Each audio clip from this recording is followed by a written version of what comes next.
hi. Sorry. Wake up. Hello. Sorry. I Association forgot. Transformation here. I Time to forgot it. podcast. Forgot it was me you were talking to. Sorry. Even though there's only two of us, I know. Honestly, it's sorry. Hi. Hi, Andrew Chamberlain, Elevated. How are you? Elisa I'm Pratt I'm with good. Bureaucrat Solutions here. Yeah, I'm really good. Welcome. Yeah. I didn't ask you how you were. Sorry. I feel jet lagged this afternoon. I don't know why. I haven't You been didn't on go an airplane anywhere. for. I know, but I feel jet lagged. It's mad. It's insane. I think that's called your 40s. Yeah, somebody said, do you know, I heard that the other day. Someone said, what is it when you wake up and you feel like you've got a raging headache and you've been partying for days, but you haven't had anything to drink the night before? In your Yeah, 40s. Yeah. yeah, exactly. Exactly. All right. Well, we're not here for comedy. We have something really serious to talk about today.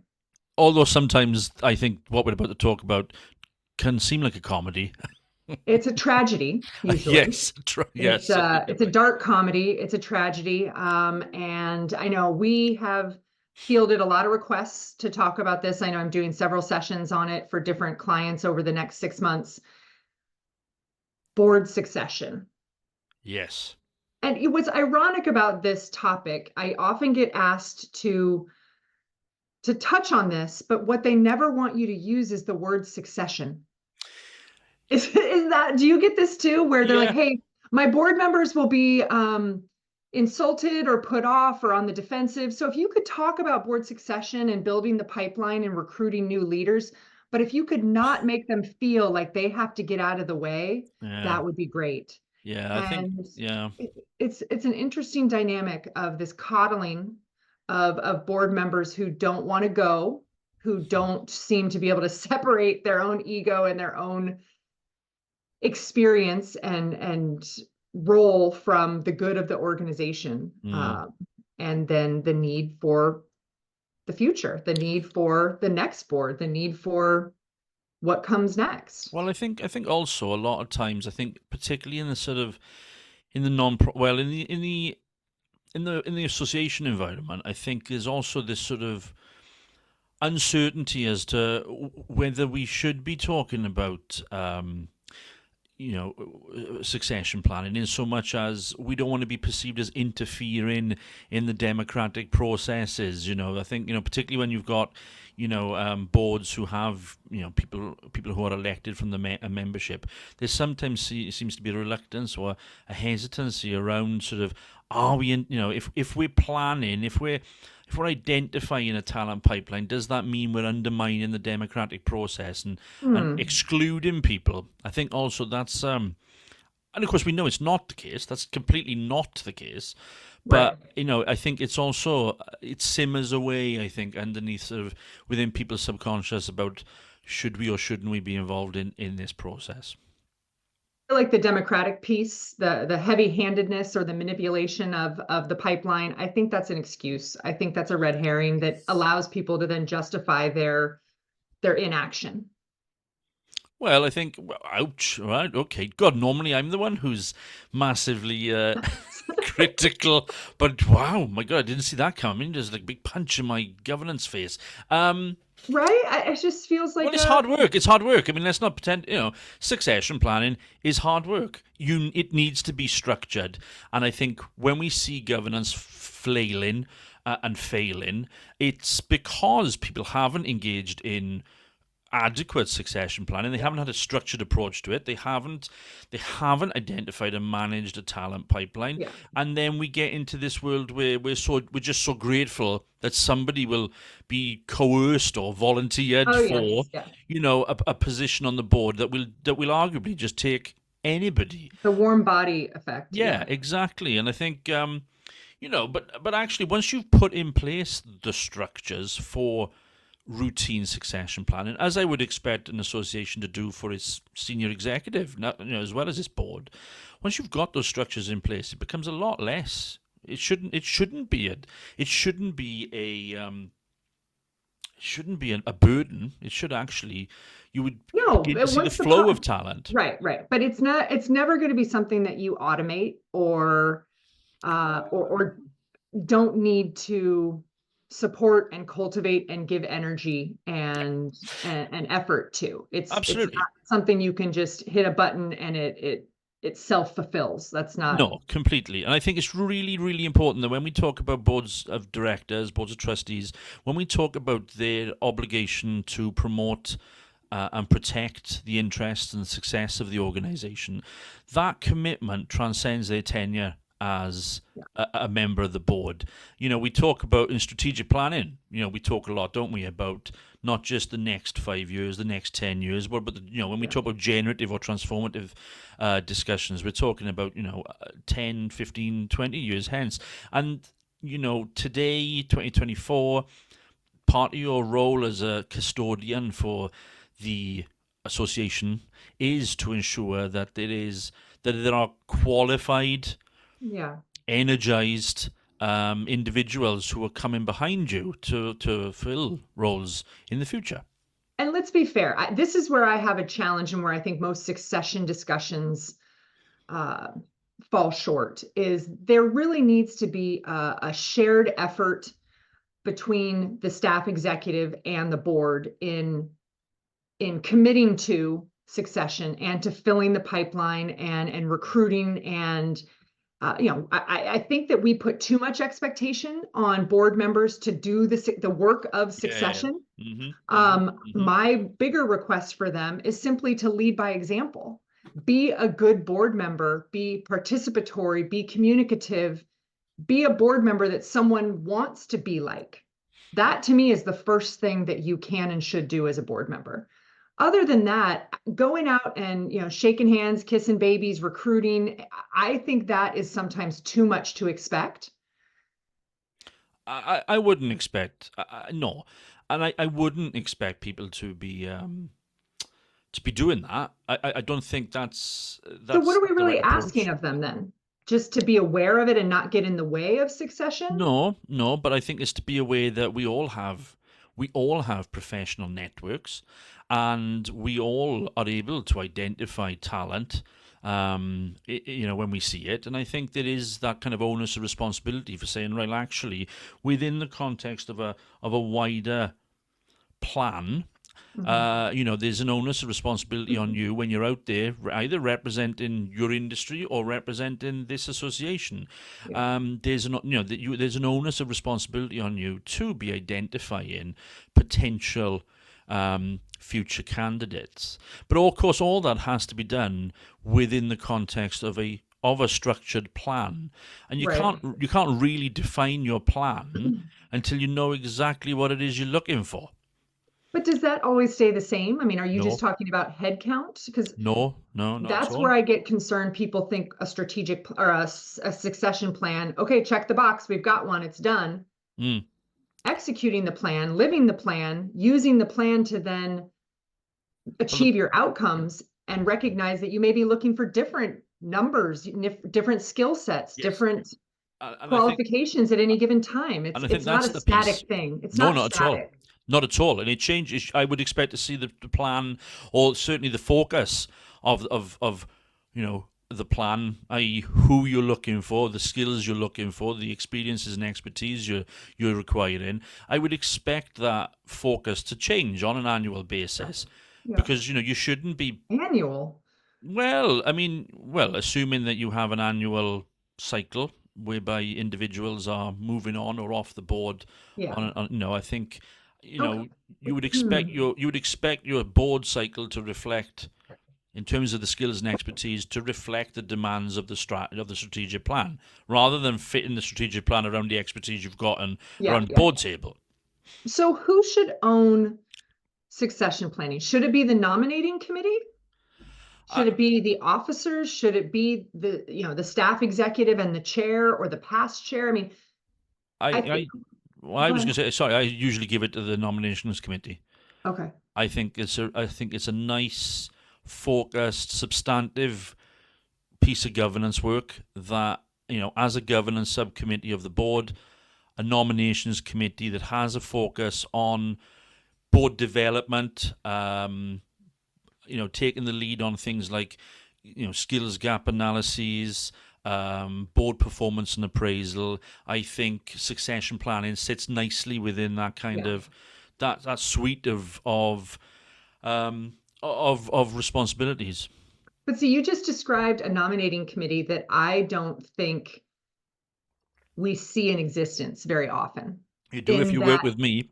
oh, You'd- but again, people usually don't call us because things are going well. So Mhm, let's mhm. acknowledge that those type of unicorn nominating committees are hard to find, very rare. And yes, what we would come in and try to build. But what you described was a nominating committee that has an agenda year round, that Yep, has tasks at yep. different points in the year, not just around Mhm, building the slate and voting, that yep. you are helping evaluate the board, that you are doing that gap analysis of skill sets, that you are an ongoing contributing voice to not only to the board, but to the staff executive to help define your Yes, observations. You're yes. not dormant 11 months out of the year. You are an active standing committee reporting to the board year round. Absolutely, absolutely, But 100%. I don't see those that often. I see them they engage when it's time for nominations, they appear, they disappear. Yeah. So what you're saying, because we don't see them, we shouldn't have them. I mean, No, we're I'm talking. saying because we don't see them, to me, this is an area that needs attention Oh, yes, if we absolutely. are All to right. help ensure succession Yeah. planning actually Completely, happens. completely, yeah. And I think accountability and buy into the process is absolutely critical. I mean, no board should just say, "Oh, indeed, whomever is sort of tasked with, oh, write us a succession plan," you Well, right, know. it goes like this. Oh, they're Yeah, doing it. Oh, they're doing it. And exactly. that's my other fear is if you don't have a quality nominating committee giving this task to them when you already know them to be underperforming or not really aware of their responsibility or their jurisdiction, you're somewhat setting succession up to fail. Well, yeah, but then that is true Of course, of I any know. I'm poorly just stating performing it for the aspect of. record. Yeah, yeah, yeah, yeah, yeah. Um, Yeah, I mean, you're. I'm just thinking. Well, yeah, I mean, if you've got a poorly performing nominating committee, I think that probably demonstrates why you need a better succession Yeah. plan. But again, Um. people usually think it's because, oh, we don't have the pool of candidates. And I want us to be No. honest and Yeah. identify the full supply chain here of, pipeline of candidates that you've recruited, that you've learned about, you've groomed, you've given more junior Well. leadership opportunities Yeah. to. Then you have some, lower level things that Yeah. work them up. Yeah. Then you have a nominating committee that is Mm, functional, that is mm-hmm, robust and mm-hmm. understands. You have a board that leads by example, and you have governance that Yeah. outlines the rotation. I mean, there's a whole ecosystem of succession. It's not just one plan on paper. It's not just one committee. It's not just one appointment. It's so much more holistic than that.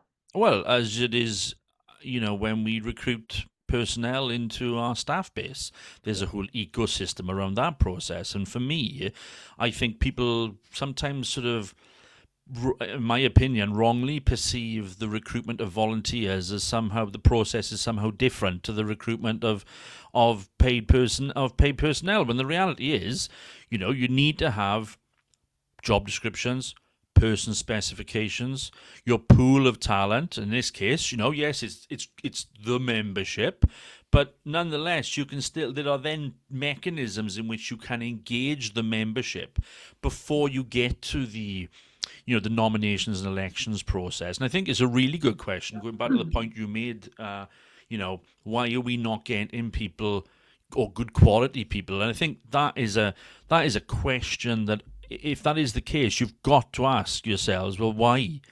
Um, why are we not getting interest from Right. our what is usually quite a substantive pool? In terms of individuals who make up a membership of an organization. Yeah. So why are we not getting that? And then that, to me, points to issues around I'm raising my hand. communication. I know, I can I see have the that. answer. Oh, look, you've raised So, it as well. Go on, and I'll look at let my you little, give the answer. Go on, go for it. I see your hand is you pointing see my up there. little Yeah. cartoon hand right there? I do see. Well, oh, there. Yes. Okay. Yes, I see it. Yes. So got multiple ones on the screen. Hold on, I'll lower my hand so it doesn't distract you. So it's my opinion, and you talk about this in comparison to membership recruiting.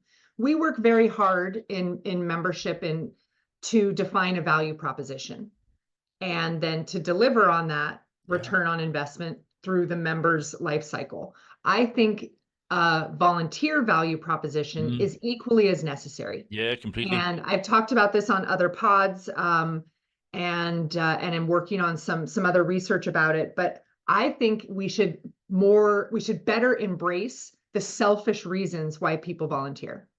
I'm I'm tired of this. Let's save the world for the good of the order. I want to, give back, blah, blah, blah, blah, blah. If we actually really want to plug into why people give their time, because Yeah. it's all competition. You and your association are competing for that person's Mm-hmm. attention, time, energy, money, whatever it is.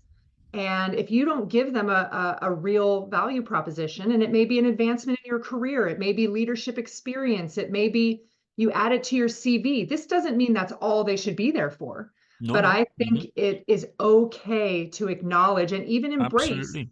the selfish reasons that people volunteer. Absolutely, If they're 100%. just saying they're doing it to, be a good person, they're lying.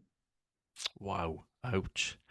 Ouch. So for anybody who's feeling altruistic and wanting to pay it forward, we don't That can be a believe you. piece You of it. I liars. You're hope that's a lying. piece of it. I hope that's a piece of it. But there has to be more than that. And you know what? When I no, and I you're absolutely correct, 100%. And I quote this a lot when I deliver governance training. I talk a lot about, yes, there's many different reasons why people volunteer, and quite frankly, as long as they're doing a really good job, I don't really care why they are If volunteering. they're already there, then great. But we're Yeah, talking about your prospective volunteer. yeah. Mm-hmm. And I've talked to several groups and on other pods about the love languages. The Mm-hmm. 5 love Mm-hmm. languages, and what are your volunteers' love language? Yeah. Is it recognition? Is it opportunity for thought leadership? Is it a discount? Is it a grant? Is it travel? They want to go to the board meetings. What is their commodity? What is their love language? And knowing what that is, not only of your current board, but your future board, and this may be even generational. What is the future leader's love language? And I think everything that you've just described there and everything we're talking about board, specifically board Yeah, succession planning. But I think all these principles apply to a much wider, of volunteer course. strategy that I would expect to see applied Yeah, across an organization's, all of its, volunteering opportunities and activities. yeah. Um, so yes. But and so you're talking about us understanding them, as in when we rephrase this, you're talking about the association understanding its talent pool. But You I have to know think about them. You have to have information about absolutely them. you've got to know what's there. Because again, if you're fishing in a shallow pool, and you're getting no bites at all, then that's pointing to something else. But I Right. think also one of the shortcomings we have as associations is a lot of the time is the misunderstanding around the governance function. So the talent pool is probably thinking, "Oh dear God, no, I don't want to be involved in that. Right. It's boring. It's cumbersome. It's tiring. They're going to expect me to be working, 9 days a week on it. There's a lot of misconceptions around Correct. They governance. don't understand the role. They don't understand what they're being asked. And that Absolutely. likely is because as a staff executive, you haven't done the work to create the job descriptions, to create the training, the onboarding. You haven't committed to that, to true governance. Yes. And you probably don't have a board that is leading by example. No. Um, Probably not. Or you've got or you've got a really good board, because you can there are there really are good some, boards. there There are are some. some. But often these boards are layered with many years of tenure, Yeah, and they often feel like closed opportunities, yeah, clubs, within a club, that yeah. Oh that yeah. these are off limits, or you simply cannot get into that exclusive, the exclusive group. Now obviously uh, that's wrong, and whenever I challenge any director, they always push back and say that's complete nonsense. We always want everybody to come in, we're an open, book, blah blah blah. But the reality is, unless you are communicating to your membership Yeah. the what I consider to be a privilege, a professional privilege of governance. And I think what you've just discussed there is part of that, which is what you've highlighted there. The opportunities, yes, the opportunities to advance the association, but also the opportunities that are available to you as a volunteer. The Right. residual benefits you're going to get in terms of your network, your career progression, your skills development, etc., etc. Unless you're communicating all of that clearly and what the role is, then you're going to struggle to get anywhere decent, a Yeah. decent number, never mind quality. You're going to get a decent quantity of Yeah. people putting themselves forward. Now, one of the reasons you may not be communicating correctly is perhaps the governance function generally isn't right, isn't Yeah. isn't fit for purpose. Right. And So there are a lot of you know symptoms of yes. an ill succession environment. Hmm. And I think Hmm. I don't want this to feel overwhelming or insurmountable to our audience, but I want us to be honest that there are a lot of points of entry that low hanging fruit, whatever you want the cliche to be, that you can start talking about, that you can, I'd actually encourage you to map your volunteer leader experience. So Yeah. you know what those points are along the progression and what the role of your nominating committee, board, selection process. There's all these areas that need attention. And you're right. Once you get them clean and crisp, that helps things roll much more quickly and allows you to really focus on the people and the skills once you have the procedures and the process outlined. So don't consider this overwhelming or too much. If you need to make it a part of your strategic plan, that you commit to and elevate your succession process as a part of a governance review, whatever it is. I mean, commit to it, and find the ways to start making improvements, because it's going to take a while. This isn't something you fix in a month. Well, no, it's not. But and also, I think it's not something you can just sort of well, A, will that it'll resolve itself, No. or B, that this is a nice to have, and the reality it's not. It's an absolute need to have, because how often do Yeah. as you said earlier on, we only ever get invited in when things are going pear shaped, and I've been every time I get parachuted into an association that's in trouble, it's because the governance function isn't working. And it's Yeah. that governance function isn't working because part of the process, the succession plan, is missing. Yeah. And so, it's not just about making sure we've got keen volunteers. It's, to put themselves forward for future elections. It's about making sure we've got the correct skills composition, the correct skills mix, the Yeah. correct that's going to fill the gaps that we need over the next 12 months, not the previous 12 months, Yeah. which I think, people are often guilty of sort of looking retrospectively in terms of, well, who have we lost, and therefore who do we need to replace? Yeah. Yeah. Well, that's not the case at all. So recent anecdote, I was presenting to a board, and it was again one of those situations where I was asked to speak about board engagement and succession, but not refer to it as succession, not make them feel like they were being moved along. And at the end of the presentation, we took questions, and a board member asked me if term limits were best practice. Right. And so this is Okay. a baited question here. And Uh-huh. so I said yes, Mm-hmm. that through governance, especially in a representative organization. Yeah. And he quickly chimed back in and said he did not believe in term limits because they limited the voices of those with the most experience. Oh my God. What is your retort?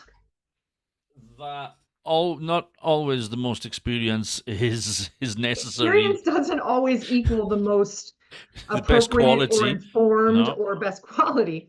But how would you have responded to that? Because it was a whole group. I didn't want to, call him out. I simply identified benefits of having a Yeah, yeah, healthy, yeah. healthy turnover. You But do how need, do you yeah. respond to that? Well, I mean, I think, what you said is absolutely correct. Churn on a board isn't a bad thing. It can feel tumultuous if you haven't planned for it, if you're not prepared for it, Yeah. or if you pretend like it's not happening. But actually, I think, churn on a board, regular turnover is very important, not least because we know that fresh perspectives, diversity of experience, diversity of expertise, um, always leads to creative creative thought, debate, ideation at board level. Yeah. And so simply holding positions open in perpetuity potentially for experienced individuals is, in my opinion, cutting your nose off to spite your face, because there are there should be many avenues to engage the expertise and the Yeah. experience of your members. If you don't have platforms to engage members on a regular basis, that they feel that they're able to contribute to Yeah. service That they feel development, the heard. value proposition, Yeah. then that in itself is pointing to a big red flag for me, because actually the board table is not where those types of conversations should be happening. Not not the member, and this then goes back to the piece around you're there to reflect, not represent the membership at board level. And so for me, it would be Wait. Say that again. you're there to reflect the member's voice. You're not there to represent the member voice. And what is the distinction between the two? Well, your primary obligation, your legal obligation, is to promote the interests of the organization, the association, not those of the membership. Now, arguably, 99% of the time, the interests of the membership and the organization are aligned, and so you don't really need to make much of a differentiation between the two.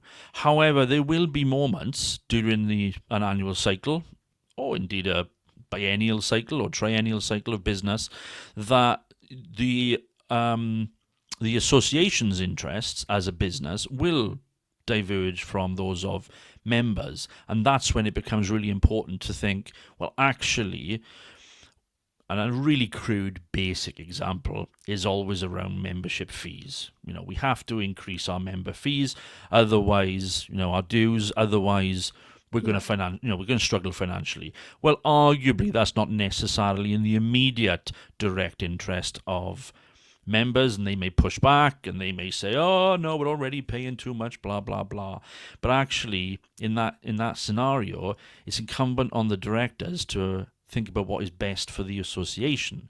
Now, of course, you've got to ask the questions: are we going to lose members? Are they going to become disengaged? Are they going to, are they going to stop stop paying for products and services? But that discussion has to happen within the context of what's good for the association. Yeah. So reflecting the membership rather than representing the membership is absolutely key.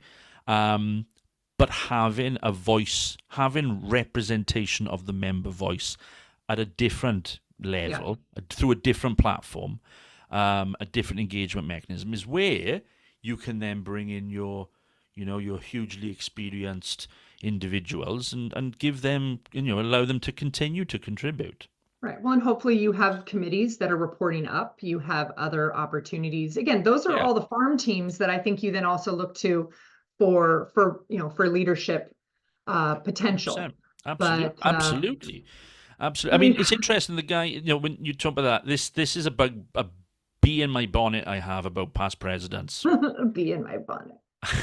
I really bugs me.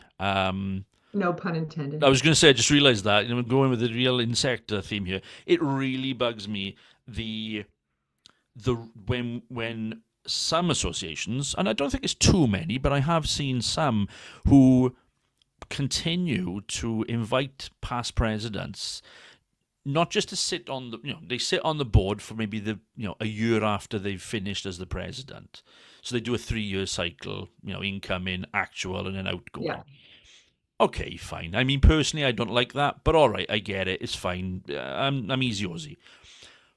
But I've seen it when boards, they continue to invite all of their past presidents to board meetings. And I've never seen anything as bad in terms of Yes. stifling innovation, stifling honesty, Yeah. stifling engagement than a group of current volunteers literally surrounded by a room full of predecessors. It lends itself to only disaster, in my opinion. All right. Well, Um, now we've gone into board structure, yeah, yeah, we are. We're and getting into board we're structures now. getting into governance. Although, And succession is that we're yes, getting. yeah, This is part of it, and this again, I think, reminds us of all the layers. yes, yes.